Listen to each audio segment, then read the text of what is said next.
Welcome to aspirants. આપણે GPSC એસટીઆઈનું 2019નું paper જોઈ રહ્યા છે. ભ્રૂણ નહીં આવે, અહીંયા આવશે મૂળ અનુદાન. ટાઈપિંગ મિસ્ટેક છે. મૂળ અનુદાનમાં ખોટી જોડ કઈ છે તે જણાવવાનું છે. મૂળ અનુદાન આવેલી રકમ વાર્ષિક નાણાકીય પત્રકમાં કોઈપણ સેવા માટે જોગવાઈ કરવામાં આવે છે. તિજોરી બિલ, તો તિજોરી બિલમાં સંઘ સરકાર વતી રિઝર્વ બેંક ઓફ ઇન્ડિયા દ્વારા બહાર પાડવામાં આવેલા તમામ ઇન્સ્ટ્રુમેન્ટ્સને તિજોરી બિલ કહીએ છીએ. નીતિ વિષયક કાપ અથવા તો દરખાસ્ત, માંગણીની રકમનો ઘટાડો ₹100 સુધી કરવામાં આવે તો તેને આપણે નીતિ વિષયક કાપ કહીએ છીએ. કઈ જોડ ખોટી છે તે કહેવાનું છે. 1 અને 2, 1 અને 3, ફક્ત 3 કે પછી તમામ સાચી છે, એટલે કે ઉપરોક્ત પૈકી એક પણ નહીં. કાં તો તમામ સાચી છે, કાં તો પછી આ ઉપર જે ઓપ્શન્સ આપ્યા છે એના પૈકી એક પણ નહીં. બરાબર, તો આન્સર આવશે કે ત્રીજું વિધાન છે તે ખોટું છે, એટલે કે ફક્ત 3 સી આન્સર આવશે. બજેટમાં જે મુખ્ય રકમ મંજૂર કરવામાં આવે તેને મૂળ અનુદાન કહેવાય. બજેટમાં જેમ કે 100 કરોડની રકમ મંજૂર કરવામાં આવી, બરાબર, આ મંજૂર થઈ તો મૂળ અનુદાન એ 100 કરોડને જ કહેવામાં આવશે, મૂળ અનુદાન. ટ્રેઝરી બિલ્સ, જેને આપણે ટૂંકમાં ટી બિલ્સ તરીકે ઓળખીએ છીએ, ભારત સરકાર વતી આરબીઆઈ દ્વારા જ બહાર પાડવામાં આવે છે. બહાર કોણ પાડે છે? તો RBI, reserve bank of India બહાર પાડે છે. પરંતુ કોના વતી? તો ભારત સરકાર વતી બહાર પાડે છે. તેને શોર્ટ ટર્મ લોન તરીકે આપણે ઓળખીએ છીએ. એટલે કે જ્યારે પણ સરકારને ટૂંકા સમય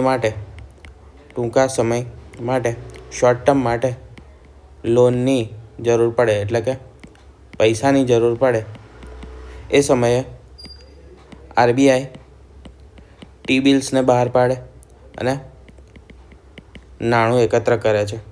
આ ટી બિલ્સ લોકો ખરીદશે અને નાણું જશે સરકાર પાસે, કેમ કે આરબીઆઈ તેને બહાર પાડશે, લોકો તેને ખરીદશે અને એના વતી પૈસા આપશે. એના બદલામાં લોકોને એક ચોક્કસ નક્કી થયેલું વ્યાજ મળશે. બરાબર, પણ આ બદલામાં ટી બિલ્સના બદલામાં તો શોર્ટ ટર્મ માટેની લોન માટે ટી બિલ્સ બહાર પાડવામાં આવે છે આરબીઆઈ દ્વારા ભારત સરકાર વતી. ત્રીજું છે તે ખોટું છે. તો પોલિસી કટ એટલે કે નીતિ વિષયક કાપ.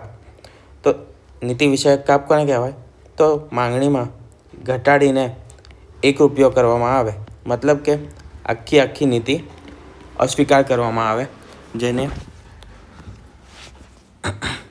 જે નીતિ છે કે પછી જે પણ લાવવામાં આવેલું છે કે 100 કરોડનું કોઈ એક નીતિ લાવવામાં આવી, બહાર પાડવામાં આવી, કે ભાઈ યોજના બહાર પાડવામાં આવી બજેટમાં. હવે આ જે 100 કરોડની યોજના છે તેને ₹1 કરી દેવામાં આવે કે ભાઈ 100 કરોડને ₹1 આપીશું તમને. મતલબ શું થયો કે આ જે યોજના હતી તેનું ભંડોળ તેને ના પાડી દેવામાં આવી, તેને નામંજૂર કરી દેવામાં આવી, તેનો અસ્વીકાર થઈ ગયો. ટોકન કટ, બીજી એક પ્રકારની કટ હોય છે, તે હોય છે ટોકન કટ. આમાં જે માંગણી છે તેમાં ₹100નો ઘટાડો કરવામાં આવે છે. એટલે કે 100 કરોડ રૂપિયાની જે માંગ થઈ તેમાંથી ₹100 કટ કરીને બીજા 99 લાખ એ આપી દેવામાં આવશે. બરાબર, 99,99,900 એ રીતે એટલા રૂપિયા ગ્રાન્ટ કરી દેવામાં આવશે. પ્રશ્નમાં જે વ્યાખ્યા આપી છે તે ટોકન કટની છે, પોલિસી કટની નહીં. બરાબર, તો ખાલી ઊંધી કરી દીધી છે. પોલિસી કટ એટલે કે નીતિ વિષયક કાપ એને કહેવાય જ્યારે આખી જે યોજના છે તેને અસ્વીકાર કરી દેવામાં આવે, કે જે પણ અનુદાનની માંગણી થઈ હોય તેને અસ્વીકાર કરી દેવામાં આવે અને ફક્ત ₹1 તેને કરી દેવામાં આવે, કોઈ જેટલું પણ બજેટ હોય તેને. અને ટોકન કટ એને કહેવાય કે જ્યારે ₹100નો ઘટાડો કરવામાં આવે, ખાલી એક નામ માત્રનો ઘટાડો કરવામાં આવે, બીજું બધું બજેટ પાસ કરી દેવામાં આવે. બરાબર, ઇકોનોમી કટ, જેને આપણે કરકસર કાપ તરીકે ઓળખીએ છીએ ગુજરાતીમાં. આ જે માંગણી છે તે કોઈ ચોક્કસ રકમનો ઘટાડો સૂચવવામાં આવે છે અને આ જે દરખાસ્ત છે તે માત્ર લોકસભામાં રજૂ કરી શકાય છે. આ સ્ટેટમેન્ટ ખાસ યાદ રાખજો. ઇકોનોમિક કટ વિશે તો એને શું કહેવાય, તો એક ચોક્કસ રકમનો ઘટાડો કરવામાં આવે કે ભાઈ 100 કરોડની માંગ છે તો ભાઈ 100 કરોડ વધારે છે, 30 કરોડ ઓછા કરી દો અને 70 કરોડ પાસ કરી દેવામાં આવે. તો આજે 30 કરોડની એક રકમ કટ કરવામાં આવી અને આપણે કરકસર કાપ કહીશું કે ભાઈ કરકસરથી તમે પૈસા વાપરો, આ વધારે છે બજેટ. પણ આ કટમાં શેમાં આ બંને કટ છે તે કોઈ પણ જગ્યાએ થશે, એટલે કે લોકસભા કે પછી રાજ્યસભા બંનેમાં આવી શકે છે. પરંતુ જે ઇકોનોમિક કટ છે તે માત્ર લોકસભામાં જ પસાર કરવામાં આવશે, લોકસભામાં જ થશે. આગળ વાત કરીએ કે રાષ્ટ્રીય જળ સંપત્તિ કાઉન્સિલ એટલે કે નેશનલ વોટર રિસોર્સ કાઉન્સિલના અધ્યક્ષ કોણ છે? તો આ એ સમયનો પ્રશ્ન છે. બરાબર. જળ સંપત્તિ મંત્રી, રાષ્ટ્રપતિ, વડાપ્રધાન અને ગૃહમંત્રી. અત્યારે નામ એ જ છે. આની જગ્યાએ તમને જો નામ પૂછ્યા હોય, બરાબર, તો ચેન્જ નથી થયા એટલે, પરંતુ જો ચેન્જ થઈ જાય તો અલગ આવશે. અને અહીંયા તો તમને નામ આપ્યા જ નથી એટલે પણ આ જવાબ ક્વેશ્ચન આપણે અહીંયા મૂકેલો છે. બરાબર. તો આવશે સી, વડાપ્રધાન. જે રાષ્ટ્રીય જળ સંપત્તિ કાઉન્સિલ છે તેનું અધ્યક્ષતા કોણ કરે છે? તો વડાપ્રધાન પોતે કરે છે. અને હાલમાં તેના અધ્યક્ષ કોણ હશે? તો મોદીજી હશે. બરાબર, આપણા નરેન્દ્ર મોદી હશે.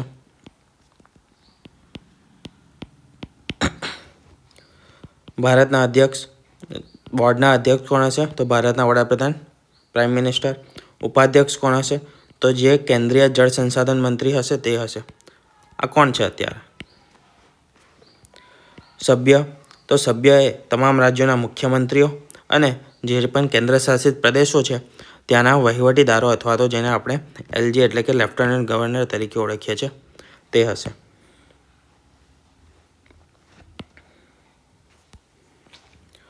નોલેજ કાઉન્સિલ એ ભારતની રાષ્ટ્રીય જળ નીતિ એટલે કે નેશનલ વોટર પોલિસીને ઘડવા માટેની સૌથી સર્વોચ્ચ સંસ્થા છે. જ્યારે પણ રાષ્ટ્રીય જળ નીતિ ઘડવાની હશે તો એનું મુખ્ય એ કાર્ય કોણ કરશે? તો એ કરશે આ બોર્ડ, નેશનલ વોટર કાઉન્સિલ. બીજી આવી જે મહત્ત્વની સંસ્થા છે તે છે ઇન્ટર સ્ટેટ કાઉન્સિલ અને નીતિ આયોગ. તેના અધ્યક્ષ પણ કોણ હોય છે? વડાપ્રધાન જ હોય છે. તો નીતિ આયોગના અધ્યક્ષ પૂછે તો એ પણ વડાપ્રધાન આવશે. આના CEO પણ હશે. અને ઇન્ટર સ્ટેટ કાઉન્સિલ પૂછે તો એ પણ વડાપ્રધાન જ આવશે તેના કારણે. નીચે સમિતિઓ આપેલી છે. કઈ સમિતિ અથવા તો સમિતિઓ સંપૂર્ણપણે લોકસભાના સભ્યોથી બનેલી હોય છે? સમિતિઓ આપેલી છે. જ્યારે પણ આપણે લોકસભા કે રાજ્યસભાને વિશે ભણીએ, બરાબર, એ સમયે આપણે આ બધી સમિતિઓ પણ ભણતા હોઈએ છીએ કે વિવિધ કાર્યો કરવા માટે, વિવિધ ઉદ્દેશ્યો માટે સમિતિઓની રચના કરવામાં આવે છે. અને તેમાં અલગ અલગ સમિતિમાં અલગ અલગ સભ્યો હોય છે. અમુકમાં માત્ર લોકસભામાંથી, અમુકમાં માત્ર રાજ્યસભામાંથી અને અમુકવાર લોકસભા, રાજ્યસભા બંનેમાંથી સભ્યોની પસંદગી કરવામાં આવે છે. તેની સંખ્યા પણ અલગ અલગ હોય છે અલગ અલગ સમિતિમાં. 3 આપેલી છે અહીંયા આપણને કે PAC એટલે કે જાહેર હિસાબ સમિતિ, પબ્લિક અકાઉન્ટ કમિટી, અંદાજ સમિતિ અને જાહેર સાહસો માટેની સમિતિ. 3 આપેલી છે. તેમાંથી કઈ માત્ર લોકસભાના સભ્યોથી બનેલી છે? ફક્ત 2 અને 3, ફક્ત 1 અને 3 કે પછી ઉપરોક્ત પૈકી કોઈ પણ નહીં? એટલે કે આમાંથી કોઈ પણ કોમ્બિનેશન લાગતું નથી એવો કોઈ જવાબ છે. કાં તો પછી આ 3 અને 3માં લોકસભાના સભ્યો માત્ર નથી હોતા. તો આન્સર છે ફક્ત 2. જાહેર હિસાબ સમિતિ એટલે કે જેને આપણે PAC તરીકે ઓળખીએ છીએ ઇંગ્લિશમાં, તેમાં કુલ 22 સભ્યો હોય છે. 15 લોકસભાના સભ્યો અને 7 રાજ્યસભાના સભ્યો. એટલે આમાં ફક્ત લોકસભાના સભ્યો હોય નહીં, બંને છે. 15 લોકસભાના છે અને 7 છે તે રાજ્યસભાના છે. અંદાજ સમિતિ, તેના કુલ સભ્યો 30 હોય છે અને આ 30 સભ્યો માત્ર લોકસભામાંથી લેવામાં આવે છે. ક્યાંથી? તો માત્ર ને માત્ર લોકસભામાંથી જ હોય છે. રાજ્યસભાને આમાં સ્થાન હોતું નથી, કોઈ પણ પ્રતિનિધિત્વ હોતું નથી. તો જવાબ આપણો B આવ્યો, ફક્ત 2 વાળો. પછી છે જે જાહેર સાહસોની સમિતિ છે તેમાં 22 સભ્યો હોય છે, જે રીતે પીએસસીમાં હતા એ જ. અને એ જ પ્રકારે તેનું પણ નિર્માણ કરવામાં આવે છે, એટલે કે 15 સભ્યો લોકસભામાંથી અને બીજા જે 7 સભ્યો છે તે રાજ્યસભામાંથી. સૌથી મોટી સમિતિ એ અંદાજ સમિતિ છે, જેમાં 30 સભ્યો છે અને બીજા બંનેમાં 15 સભ્યો છે. બરાબર, 30થી વધારે સભ્યોવાળી કોઈ પણ સમિતિ બનાવવામાં આવતી નથી. અંદાજ સમિતિને કરકસર સમિતિ પણ કહેવામાં આવે છે. આપણે હમણાં કરકસર કાપ જોયો, એટલે કે ઇકોનોમિક કટ જોયો. બરાબર, એમાં કેમ આપણે એક બીજી વસ્તુ જોઈ હતી કે લોકસભા જ માત્ર કરી શકે છે, લોકસભા જ આ કાપ લગાવી શકે છે. હવે ખબર પડી કેમ? કારણ કે એની જે અંદાજ સમિતિ છે તેને આપણે કરકસર સમિતિ કહીએ. તો એમાં માત્ર સભ્યો જ લોકસભાના હોય છે, 30 સભ્યો હોય છે અને 30 લોકસભાના હોય છે. તો તેના કારણે આપણે જે કાપ છે તે માત્ર લોકસભાના સભ્યો મૂકી શકે છે, કારણ કે સમિતિ જ એમની બનેલી છે. બજેટના અંદાજોમાં કરકસર કેવી રીતે કરવી તે સૂચવે છે. આ કાપ શું સૂચવતો હતો? તો કે ચોક્કસ રકમ પર કાપ મૂકવો અને બીજી રકમનો પાસ કરવી. બરાબર, અનુમતિ આપવી બીજી રકમને. પીએસસીના અધ્યક્ષ એ પરંપરા મુજબ વિરોધ પક્ષના નેતા હોય છે. હવે તમને એવું પૂછી શકે આને સ્ટેટમેન્ટને બદલાઈને કે બંધારણીય રીતે કે પછી બંધારણમાં જણાવ્યું છે કે પીએસસી સમિતિના જે અધ્યક્ષ છે તે વિરોધ પક્ષના નેતા હોય છે. તો તેવું નથી, આ માત્ર પરંપરા મુજબ છે, એટલે કે એક રીત બની ગઈ છે. પહેલાં બની અને એના પછી એ વસ્તુને ફોલો કરતા આવ્યા કે વિરોધ પક્ષના સભ્ય તેના અધ્યક્ષ હશે. એવું કોઈ જગ્યાએ રિટર્ન નથી, લીગલ નથી કે પછી બંધારણે એવું કોઈ ચોકસાઈપૂર્વક એ વસ્તુ કીધી નથી. બરાબર, લોકસભામાં એંગ્લો ઇન્ડિયન જે સમુદાય છે તેનું પ્રતિનિધિત્વ ખાલી જગ્યા સુધી લંબાવવામાં આવ્યું છે. 2020, 2019 અને 2024 અને ડી એક પણ નહીં. આ જૂનો પ્રશ્ન છે એટલે બહુ વધારે રિલેવન્ટ નથી, પરંતુ જોઈ લઈએ.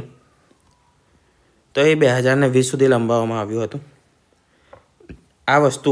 આ સુધારો હતો એટલા માટે મેં ક્વેશ્ચન એડ કર્યો છે, બાકી એડ ના કરતા. 95માં જે સુધારો હતો તેના મુજબ 2020 સુધી લંબાવવામાં આવ્યું હતું. 104મો બંધારણીય સુધારો તે અમલમાં આવ્યો. બરાબર, આ સુધારા મુજબ SC/ST 10 વર્ષ સુધી લંબાવવામાં આવ્યું, એટલે કે 2030 સુધી. પરંતુ એંગ્લો ઇન્ડિયન્સની 2 બેઠકની અનામત પ્રથાને રદ કરીને ડિસકન્ટિન્યુ કરી દેવામાં આવી હતી. બરાબર, એટલે કે હાલમાં એંગ્લો ઇન્ડિયન્સ માટે કોઈ પણ અનામત છે નહીં. નાગરિકોની માહિતી માટેનો અધિકાર એટલે કે RTI આપનારો વિશ્વનો નીચેના પૈકી પ્રથમ દેશ કયો બન્યો છે? સૌ પ્રથમ કોણે આપી હતી RTIનો અધિકાર? કોણે આપ્યો હતો? સ્વીડન, નોર્વે, ઇંગ્લેન્ડ કે પછી ફ્રાન્સ? તો તે આપ્યો હતો સ્વીડને. જેટલી પણ ડેમોક્રેસીને લગતા કે પછી લોકશાહી માટે જેટલા પણ નિર્ણયો હશે કે જેટલી પણ વસ્તુઓ હશે જે લાગુ થઈ હશે તે મુખ્યત્વે યુરોપિયન કન્ટ્રીઝ જ ફર્સ્ટ હશે. બરાબર, મોસ્ટલી, કેમ કે ત્યાં આગળ લોકશાહીનું સૌથી વધારે ચલણ ત્યાંથી સ્ટાર્ટ થયું હતું, તેના કારણે. બરાબર, સૌથી ડેવલપ આપણે એરિયા ગણીએ તો એ યુનો છે. હવે ડેવલપ કેમ છે?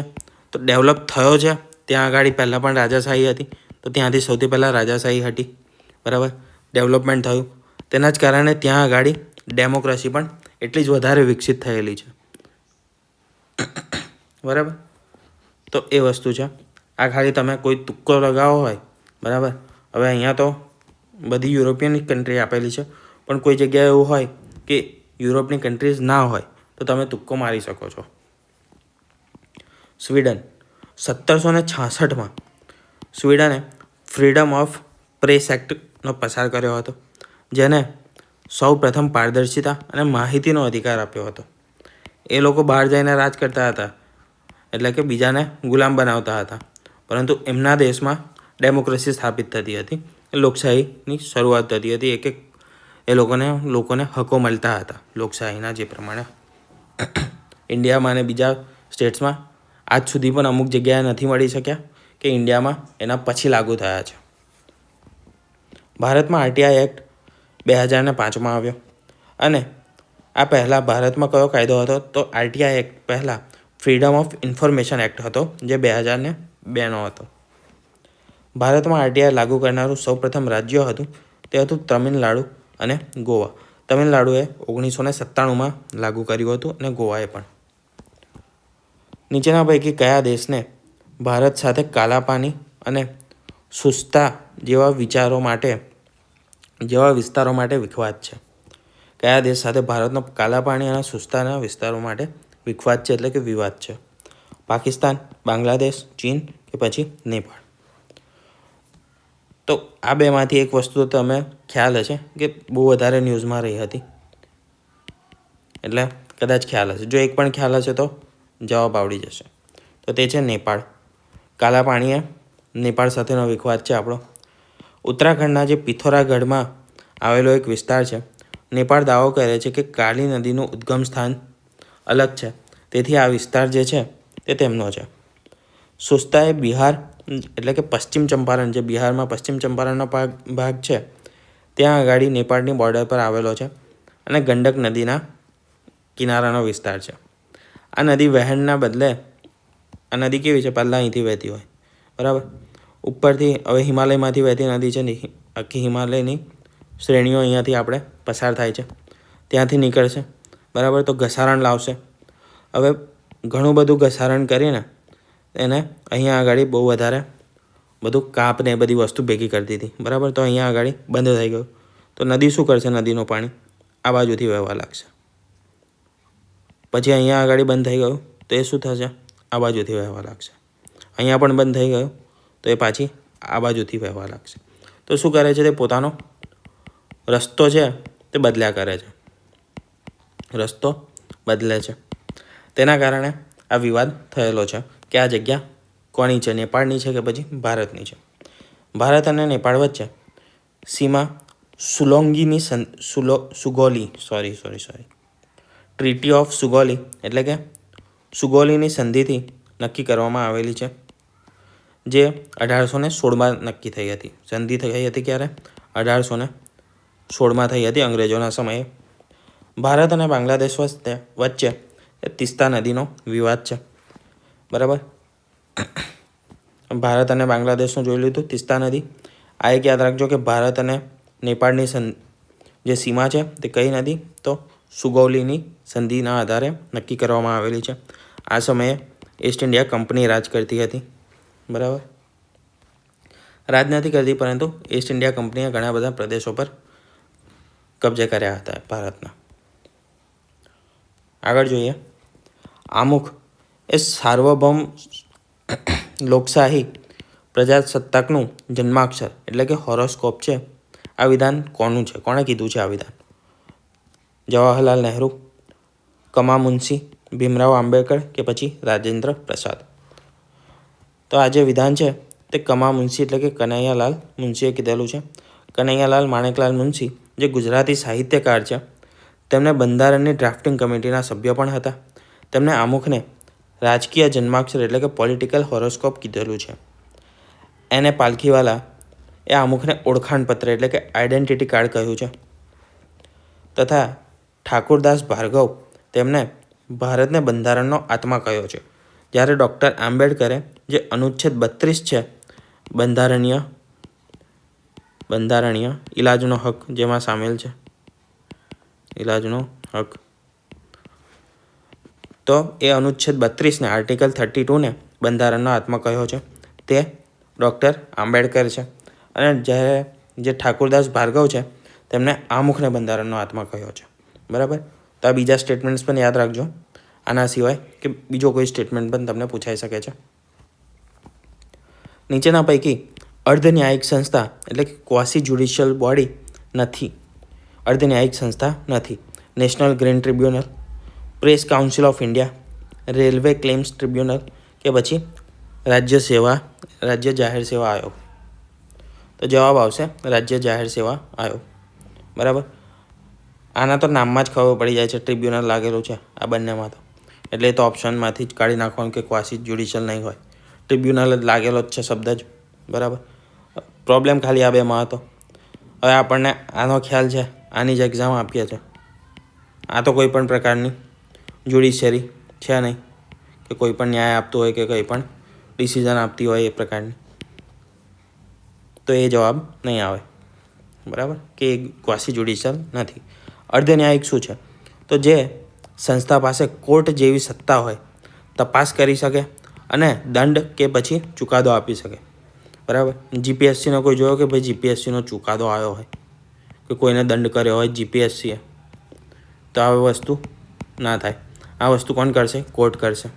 એનજીટી કરી શકે છે કે ભાઈ તમે પર્યાવરણનું નુકસાન કર્યું છે, એના બદલ એનજીટીએ કોઈ કંપની પર કે કશાની કોઈ ઇન્ડસ્ટ્રી ઉપર કોઈના પર બી કોઈ માણસ પર શું કર્યો? દંડની સજા કરી કે પછી કોઈ ચુકાદો આપ્યો આના પર કે આ વસ્તુને બેન લગાવી દો, આ પ્રોજેક્ટ જે છે તે પર્યાવરણને વધારે નુકસાન કરતો છે એટલે તેને અટકાવી દો. એ પ્રકારના ચુકાદા તમે પેપરમાં વાંચ્યા હશે. જીપીએસસી જેવી સંસ્થાનું કામ માત્ર ભરતી પરીક્ષાઓ લેવાનું છે, સરકારને સલાહ આપવાનું છે. તેઓ કોઈપણ પ્રકારની દંડ કે પછી સજા કરી શકતા નથી કે કોર્ટની જેમ ચુકાદો આપી શકતી નથી. એનજીટી રેલવે ટ્રિબ્યુનલ અને પ્રેસ કાઉન્સિલ કોર્ટની જેમ કેસ ચલાવી શકે છે. હવે વાત કરીએ કે ભારતમાં જે નીતિ નિર્માણમાં કઈ સંસ્થા છે તે સામેલ નથી. કેબિનેટ સચિવાલય, પીએમઓ એટલે કે વડાપ્રધાન કાર્યાલય, કેન્દ્રીય સામાજિક કલ્યાણ બોર્ડ કે પછી નીતિ આયોગ. તો જવાબ આવશે તેમાં કેન્દ્રીય સામાજિક કલ્યાણ બોર્ડ. આ સંસ્થા જે છે તેનું મુખ્ય કાર્ય સ્વૈચ્છિક સંસ્થાઓ એટલે કે જેટલી પણ એનજીઓસ છે, બરાબર, નોન પ્રોફિટ ઓર્ગેનાઇઝેશન કંઈ ગણી શકીએ એ પ્રકારની જે પણ એનજીઓસ છે, જે સંસ્થાઓ છે, તેના મારફતે મહિલાઓ અને બાળકો માટે કલ્યાણકારી કાર્યક્રમોનો અમલ કરાવવાનું છે, એટલે કે તેનું ઇમ્પ્લિમેન્ટેશન કરાવવાનું છે. કોઈપણ પ્રકારની નીતિ ઘડવાનું નથી. પીએમઓ, કેબિનેટ સચિવાલય અને નીતિ આયોગ જે એક થિંક ટેન્કના તરીકે કાર્ય કરે છે, નીતિ આયોગ, તો તે શું કરે છે? તો તે મુખ્ય નીતિ ઘડવાનું કામ કરે છે. નીતિ આયોગના પ્રોજેક્ટ 75 યર્સનું જે પ્લાનિંગ છે, બરાબર, એના સિવાય પણ જે યરલી પ્લાનિંગ છે એ બધા આપણે વાંચતા આવીએ છીએ. તેનું કામ પ્લાનિંગનું છે. સચિવાલય અને પીએમનું તો એ જ કામ છે, બરાબર. તાજેતરમાં શરૂ કરવામાં આવેલું પેન્સિલ પોર્ટલ એ કઈ બાબતોનું છે? નીચેના પૈકી કઈ બાબતોનું છે પેન્સિલ પોર્ટલ? સ્ત્રીઓના હક, સાયબર ક્રાઇમ, બાળમજૂરી કે પછી ટ્રાન્સજેન્ડરના હક. તો પેન્સિલ પોર્ટલ જે છે તે બાળમજૂરી પર એનું આધારિત છે. બાળમજૂરી માટે તેને બનાવવામાં આવ્યું છે. પેન્સિલ પોર્ટલનું પૂરું નામ એ પણ તમે જોઈ લો, તો તે છે platform for effective enforcement for no child labour, બરાબર. ફૂલ ફોર્મ બી કદાચ પૂછી નાખે કે પેન્સિલ પોર્ટલનું ફૂલ ફોર્મ શું છે, તો તે છે platform for effective enforcement for no child labour. આ પોર્ટલ શ્રમ અને રોજગાર મંત્રાલય દ્વારા કયા મંત્રાલયના અંડર છે? તો શ્રમ અને રોજગાર મંત્રાલય. ચાઇલ્ડ લેબર એટલે કે બાળમજૂરીનું છે તો શ્રમ અને રોજગાર મંત્રાલય જ આવશે. તો એના જ અંદર કામ કરે છે. તેનો મુખ્ય હેતુ શું છે? તો બાળમજૂરી રોકવાનો અને બાળમજૂરીને પુનર્વસનનો છે. નો ચાઇલ્ડ લેબર એટલે એ જ અહીંયા આગળ આપણો ઉદ્દેશ્ય પણ આપણને મળી જાય છે તેના નામમાં જ. કાયદો બાળમજૂરી પ્રતિબંધ અને નિયમન સુધારો જે હતો 2016નો કાયદો, તેના અમલ માટે પોર્ટલ બનાવવામાં આવ્યું છે.